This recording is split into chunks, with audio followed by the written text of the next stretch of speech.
देहाध्यास, इस पर हम लोग कई बार चर्चा सुन चुके हैं। देहाध्यास क्या है? हम लोगों में देहाध्यास थोड़ा कम होता जा रहा है या ज्यों का त्यों है? इसका परीक्षण करने के लिए क्या करें? सबसे बड़ी आसक्ति कौन कौन सी है? सबसे अधिक आसक्ति किस चीज़ में होती है? जैसे वे बोल रहे हैं मौर्य जी की 3 आसक्तियाँ अधिक देखी जाती है। एक अपने शरीर के प्रति आसक्ति, दूसरे संतानों के प्रति आसक्ति मतलब परिवार के प्रति आसक्ति, और तीसरा धन के प्रति आसक्ति। इसमें आपको क्या लगता है? ये शरीर में पहले से कमी आई है। हमारा पहला प्रश्न ये था कि देहाध्यास के प्रति पहले से कमी आई है, आ रही है। ये सत्संग के प्रभाव से हो रहा है। आप बोलिए फौजी जी। तीनों सही है, लेकिन तुम बोलो प्रश्न। सबसे ज़्यादा शक्ति शरीर में है। परिवार और पैसा में आसक्ति नहीं है, तो परिवार और पैसा की आसक्ति को ढीला करेंगे तो मैं छूटेगा, या मैं को ढीला करेंगे तो पैसे और परिवार की आसक्ति छूटेगी? और कोई? आप लोग का प्रश्न पत्र मिलता होगा जब आप लोग पढ़ लिख रहे थे, तो उस समय क्वेश्चन पेपर आपको मिला, आप उसको पढ़े और पढ़ने के बाद उसमें कौन सा क्वेश्चन पहले सॉल्व करना चाहोगे, सरल या कठिन?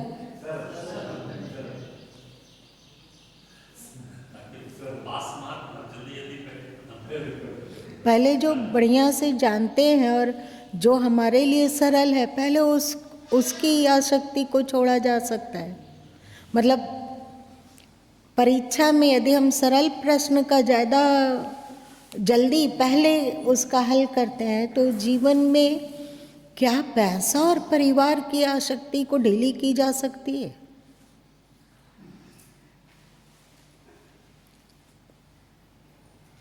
कोई इस पर कुछ?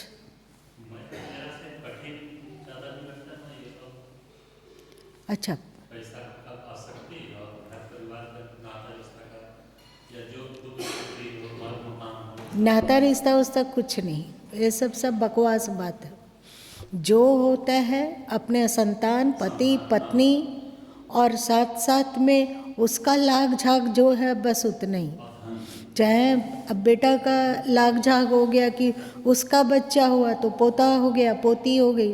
बेटी का लाग झाग हुआ कि उसका विवाह हुआ तो उसको बेटा हुआ तो आपका नाती हो गया, उसमें आसक्ति। आप बेटी को बेटी हुई तो वो आपकी नतनी हुई तो उसमें आसक्ति। नाता रिश्ता जाने दीजिए, नाता रिश्ता थोड़ा दूर है, वो हम लोग को उतना विचलित नहीं करता है जितना कि हम जहाँ पे ज़्यादा आसक्त हैं वो विचलित करता है। और ज़्यादा आसक्ति किस में होती है? स्त्री पुरुष बाल बच्चा और उसका लाग झाग।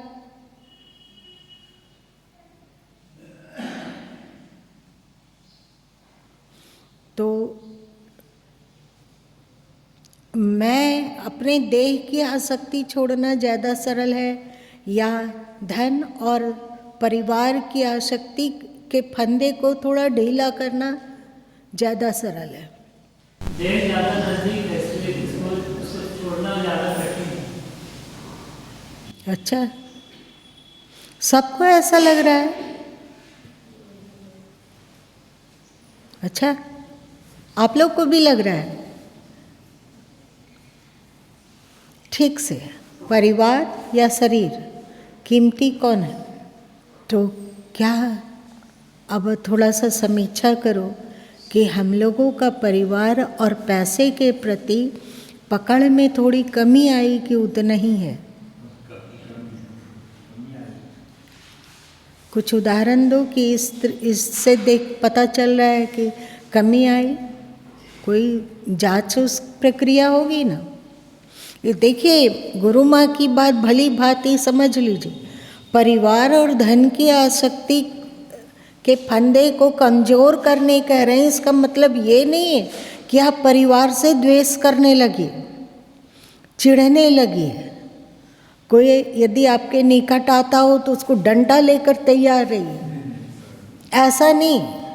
परिवार के प्रति यथोचित कर्तव्य करते हुए भी हमें देखना होगा कि क्या मोह का जो कसाव है उसमें थोड़ी बहुत कमी है। उसी तरह परिवार की ही तरह धन है।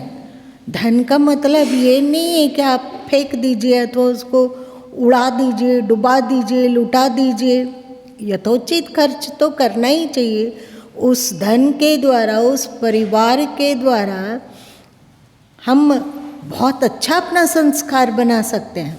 आप मान लीजिए, जैसे आपके अंदर में ये भावना जाग गई कि जो कुछ है, जितने भी प्राणी हैं, जितने भी जीव हैं, वो सब ईश्वर के हैं, सही। और हम अब अपने बेटे को धर्म की ओर मोड़ रहे हों, सत्य की ओर मोड़ रहे हों, अध्यात्म की ओर मोड़ रहे हों, तो क्या ये ईश्वरीय कार्य नहीं है? ठीक से सोच के बता दो। जब तक हम उसे मोह से मोहांध हैं, तब तक जो भी करेंगे ये सब सोचाएगा नहीं। और जब थोड़े सा मोह का फंदा कमज़ोर हुआ और जाने की नहीं, जो कुछ भी प्राप्त है वो सब कुछ ईश्वर का है, तो हम परिवार के सदस्यों को धर्म में लगाते हों, मतलब सत्य के मार्ग में लगाते हों, तो एक तरह से सोचो, परमात्मा से बिछड़े हुए उसी के ही संतान को परमात्मा की ओर उन्मुख कर रहे हैं। तो ये अच्छा होगा या बुरा होगा? हाँ, इसका मतलब ये भी नहीं है कि आप संतान को अध्यात्म से जोड़ना चाह रहे हैं, सत्य से जोड़ना चाह रहे हैं, परमात्मा से जोड़ना चाह रहे हैं, पर वे जुड़ना नहीं चाहते हैं। तो फिर आप हाय हुल्लम मचाने लग जाइए, रोने कलपने लगिए। आसान तो ये क्या करें, बहुत बोलते हैं, सुनता ही नहीं है। कितना भी कहते हैं पर उसके कान में जूं तक नहीं रेंगती है। मन करता है कि उस ओर ध्यान ही नहीं दे। देखिए, आपके भीतर यदि चिढ़ पैदा हो रहा है तो ये भी आप अपनी आत्मा के प्रति गलत कर रहे हैं। ये आत्मा तेरे नाना का नहीं है। समझ में बात आई? ये आत्मा भी उसी ईश्वर की है। इस आत्मा को परफेक्ट बना के रखना, उन्होंने कहा निर्मल मन जन सो मोहि पावा, तो निर्मल मन बना के रखना ये भी तो उन्हीं का काम है ना। तो आप बाहर में यदि क्षुब्ध होते हो कि नहीं, आपका बच्चा नहीं मानता है, आपका बच्चा अध्यात्म से बिल्कुल उसको सुनना नहीं चाहता है, चिढ़ता है, इस कारण यदि आप अशांत होते हैं तो सोचिए ये भी आप पाप ही कर रहे हैं। सही? लेकिन नहीं, हमें अपनी शांति से मतलब, हमें इसमें इस पचड़े में पड़ना भी नहीं है, उसमें कोशिश भी नहीं करना है। हम अपना ठीक है, मन मिला तो मेला, नहीं तो सबसे भला अकेला, हम बहुत अच्छे हैं, हमें उन लोगों से कुछ लेना देना नहीं है। ये भी गलत है ना। तो गीता के द्वारा हम लोग जान पाते हैं कि नहीं भाई, कर्तव्य जो है करना होगा, पर हाय हाय हम कर्तव्य नहीं कर पा रहे हैं, हाय हाय हम कर्तव्य नहीं कर पा रहे हैं, हम अपने बच्चों को पढ़ा लिखा नहीं पा रहे हैं। साधारण सा स्कूल में पढ़ाते हैं, अगर थोड़ा सा और धन होता तो हम कार्मल में पढ़ा सकते थे, अथवा सैनिक स्कूल भेज देते, अथवा और कहीं राजस्थान पढ़ने भेज देते। कितने साल के बच्चे को? 6 साल के बच्चे को। वैसा नहीं कर पाए। अब इसके लिए रोने के लिए बैठ जाओ, ये भी गलत है। सही? हम लोग ऐसा ही करते हैं ना, एक को छोड़ते हैं तो दूसरे की ओर लपकते हैं। राग छूटता है थोड़ा कम होता है तो वहाँ पर द्वेष पनपने की संभावना होती है। राग छूटता है तो वहाँ द्वेष होने की संभावना होती है। और इधर थोड़ा सा वैराग्य होता है, अगर वैराग्य की ओर थोड़ा सा बढ़ते हों कि हमें कोई मतलब नहीं है, तो वहाँ पर द्वेष होने की संभावना होती है। ये सब परपंची लोग हैं, कितना भी बोलो वो समझने को तैयार नहीं है। बच्चा लोग क्या सुधरेगा, उसकी माँ सबको बिगाड़ के बर्बाद करके रखी। अब आपका दिल दिमाग जल जल जल जल चल चल जल जल हो रहा है, तो आप ये क्या कर रहे हैं, धर्म कार्य कर रहे हैं ना, तो क्या आत्महत्या कर रहे हैं। आप बिना राग द्वेष का उसे थोड़ा सा तटस्थ नहीं हो सकते हैं।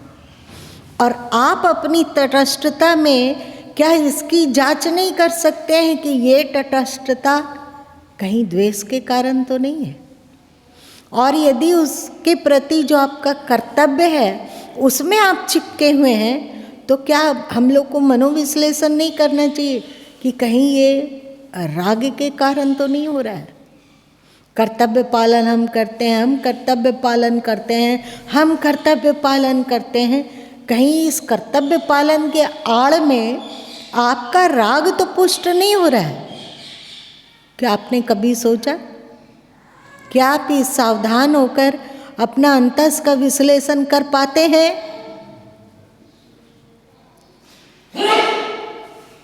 कौन कौन कर पा रहा है जरा सा? वाह, क्या वाह, रामलगन भाई भी हाथ उठाए, बहुत अच्छी बात है। इतना ज़्यादा गीता में राग द्वेष से मुक्त, राग द्वेष से मुक्त, राग द्वेष से मुक्त, राग द्वेष से मुक्त। उफ, राग छोड़ते हैं तो द्वेष होने लगता है, द्वेष छोड़ते हैं तो राग होने लगता है। इसके अतिरिक्त बीच में भी कहीं रुकने का स्थान है, ये हम लोग को अभी पता नहीं है, पता नहीं है। अब ये तो हो गया परिवार के प्रति। अब आ जाइए धन के प्रति। बताइए, हम लोग का धन में मजबूती से राग है या कम हुआ?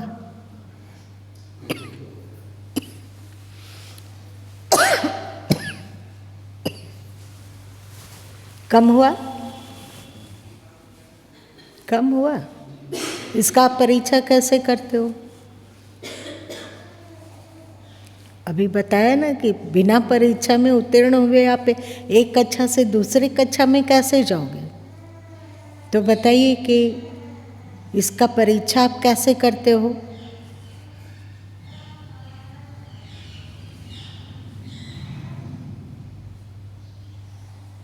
अरे भैया, सब कोई धन के प्रति व्यवहार तो कर ही रहा है ना, तो हम लोग को ये क्यों नहीं पता? मतलब क्या हम लोग होश में रह के कभी नहीं देखते हैं अपने भीतर क्या करते हैं? हम लोग मूर्छित हैं।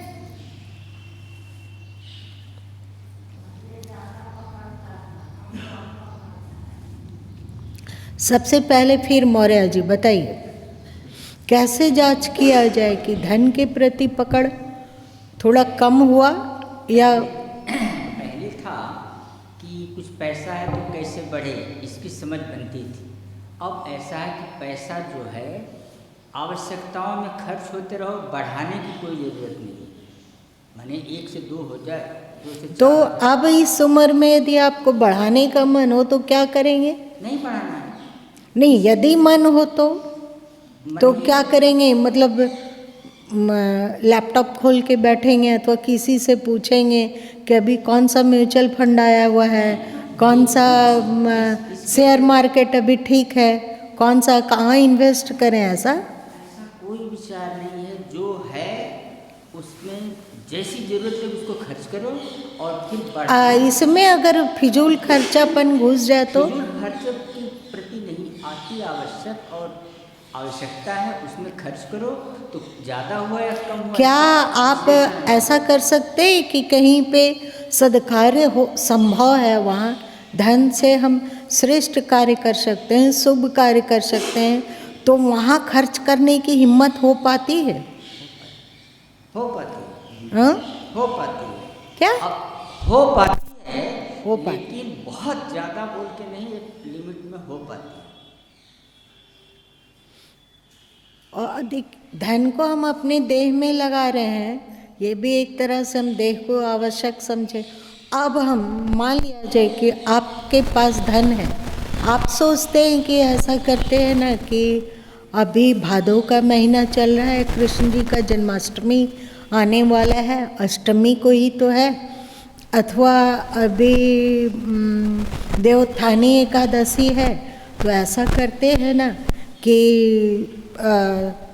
2 सेट 3 सेट गीता खरीद लेते हैं और योग्य पात्र को गिफ्ट कर देते हैं। चाहे अभी ज्येष्ठ पूर्णिमा नज़दीक है तो निर्वाण तिथि है, तो ऐसे में गुरु वाणी को, मतलब सदगुरु कबीर साहब की वाणी को 2-3 सेट खरीद लेते हैं और उसका वितरण कर देते हैं। जो लगता है कि वो पढ़ सकता है, तो क्या ऐसा संभव है? क्या हम लोगों के दिल दिमाग से, अथवा क्या उसको कहेंगे, जी से निकल जाएगा?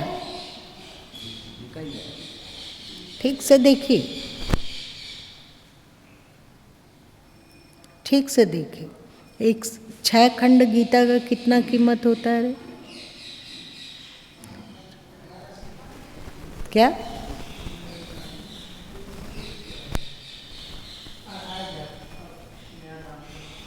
अच्छा, पुराना दाम लगभग 2000। तो क्या हम ऐसा कर सकेंगे कि अभी जन्माष्टमी है तो 2 सेट लेते हैं ना, 2 सेट में हो गया 5000, 5000 में से हमारे पास आया 12 पुस्तक, 12 पुस्तक को अलग अलग योग्य अधिकारी को दे दे रहे हैं, कर लेंगे? ठीक से सोच के। रामलगन भाई देखिए, बढ़िया से आत्मविश्लेषण कीजिए। क्या बात बोलते हैं आप? हो ही नहीं सकता है, ऐसा हो ही नहीं सकता है कि पढ़ने वाले ना आए। देख, कल आज सुनीता बहन जी सुनाई कि कल उनके स्टॉल में 6 प्रोफेसर आए, जो उसमें से बहुत सारे लोग PhD किए हुए थे अथवा अन्य ऊंची ऊंची डिग्रियां लिए हुए थे, तभी तो वे लोग प्रोफेसर बने ना। इतने खुश, इतने खुश, इतने खुश, वे लोग ढेर ढेर सारे पुस्तक लिए, पढ़ने की भी रुचि थी ना।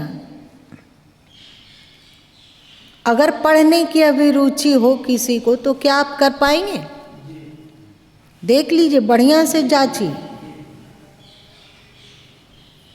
आप बोलिए।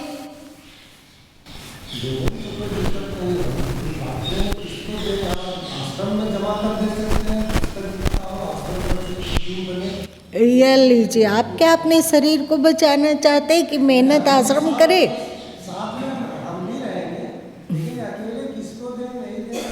आपका कोई संपर्क क्षेत्र नहीं है,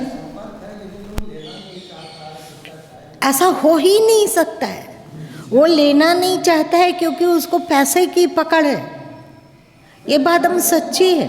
अभी हम लोग हमारे श्री राम अथवा जाति का सच आप बांटने के लिए निकलिए, तो गिरडी में कितने प्रतिशत लोग बोलेंगे कि हमें नहीं चाहिए? हाँ, आप बताइए मंजू जी, क्या लगता है? 5000 हम डाल दिए हैं कि नहीं? हम अभी ऐसे जन्माष्टमी है और उससे हम 2 सेट गीता खरीदते हैं, कृष्ण का समय है भाई, तो उस 2 सेट पुस्तक खरीदते हैं और उसको योग्य, जिसको जान पहचान है और पढ़ने में थोड़ी अभिरुचि है, उसको दे देते हैं। क्या लगता है, दिल दिमाग हाय हाय नहीं करेगा? ठीक से सोच के बोलिए। क्या निकल जाएगा पैसा हम लोग से? आसान नहीं है, क्योंकि गुरु माँ को नब्ज आपका पता है कौन कितने पानी में है। ऐसा मत समझिए कि आपसे चर्चा नहीं करते हैं तो गुरु माँ नहीं जानते हैं। एक बार दृष्टि दौड़ाने से पता चलता है कि कौन कितने पानी में है। आप बताइए अरुण जी,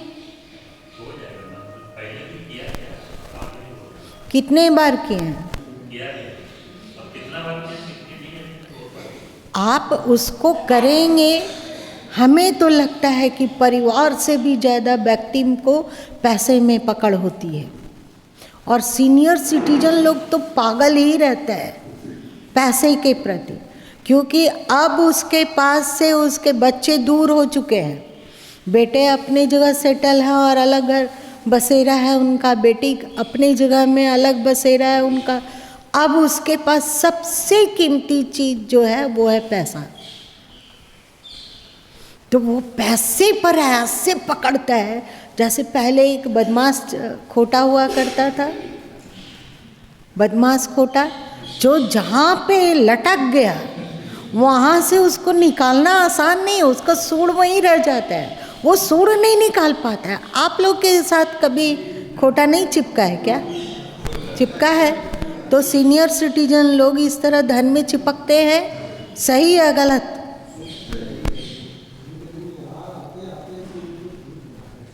बहुत कठिन। यंग लोगों का थोड़ा सा पैसे की पकड़ उतनी उन लोग को भी होती है। वही तो यंग में जो संस्कार बटोरा गया है वही तो सीनियर सिटीजन लोगों को बहुत बड़ा वृक्ष बन के उपलब्ध हुआ है।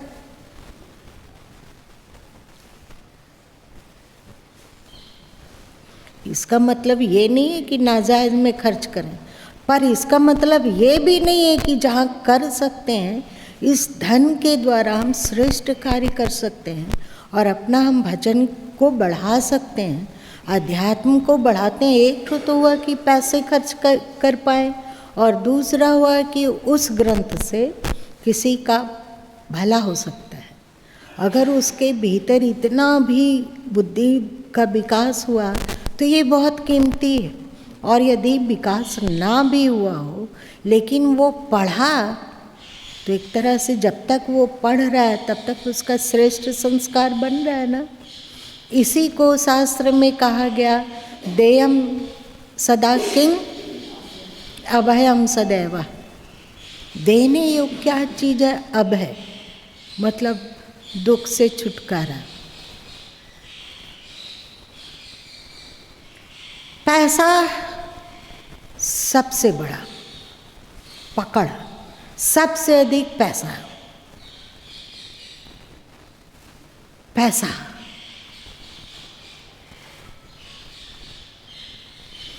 पहले हमारे पूर्वजों ने कहा है, चमड़ी जाए तो जाए, दमड़ी ना जाए। इसमें कुछ तो तथ्य रहा होगा ना। पैसा सबसे ज़्यादा पकड़। सेकेंड नंबर में परिवार। उसको बहुत सारे लोग हैं ऐसे भी हैं कि यदि बच्चा बीमार हो गया और हमारे लीवर देने से वो बच जाएगा पर हम मर जाएंगे, तो हमें लगता है कि माता पिता इसके लिए तैयार हो जाएंगे। तैयार नहीं होंगे, हाँ, एकदम तैयार हो जाएंगे, क्योंकि उसे प्रेम है, लगाव है। तो एक तरह से देखिए, थर्ड नंबर में आ गया ना शरीर। यदि शरीर हमारा प्रिय होता, सबसे ज़्यादा प्रिय होता, तो नहीं बाबा ठीक है कि अगले को हम लीवर देंगे तो अगले का प्राण बच जाएगा, लेकिन हम तो मर जाएंगे ना, हम तो मर जाएंगे, हम नहीं मरना चाहते। ऐसा होता है ना। पर अपने परिवार को देने में हमको नहीं लगता है कि चाहे वो कोई भाई हो या बहन, किसी को एतराज होगा। नहीं, ऐसा संभव नहीं है। अरे हाँ या ना बोलो ना। दे सकते हैं अपने परिवार को कि नहीं दे सकते हैं? तो बोल, इसमें डरते क्यों है? सच्ची बात यही है, एकदम दे सकते हैं। खुशी खुशी दे सकते हैं। अगर मेरे जीवन देने से हमारा बच्चा बच जाता हो तो हम मरने के लिए तैयार हैं। तो पैसा, परिवार और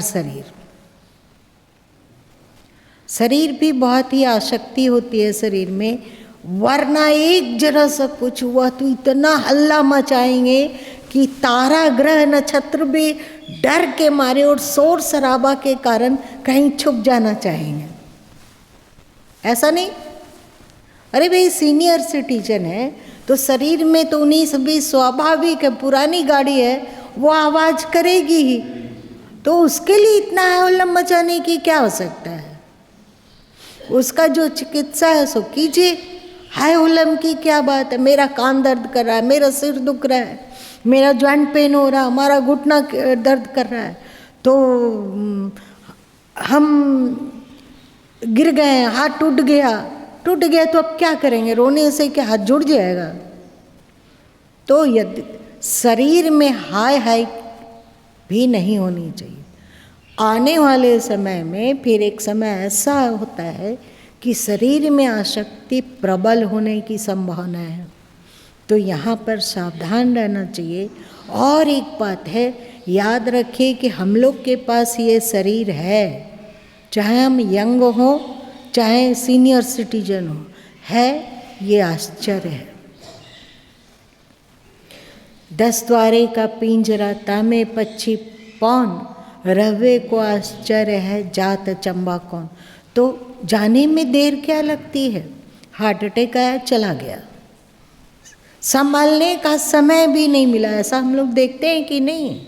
तो जब तक शरीर में प्राण है तब तक इस शरीर का सदुपयोग क्यों ना हम अपने आत्म कल्याण में करें? सही? यंग लोगों को ये अधिकार नहीं है कि वो धन और परिवार के लिए इतने पागल हो जाएं कि अपना आत्म कल्याण को भी भूल जाए अथवा अपनी आत्मा का उद्धार भूल जाए। ऐसे लोगों को क्या कहते हैं? बेवकूफ।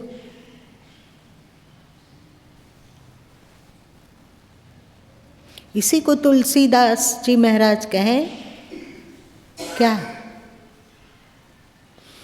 नर तन पाई विषय मन देही,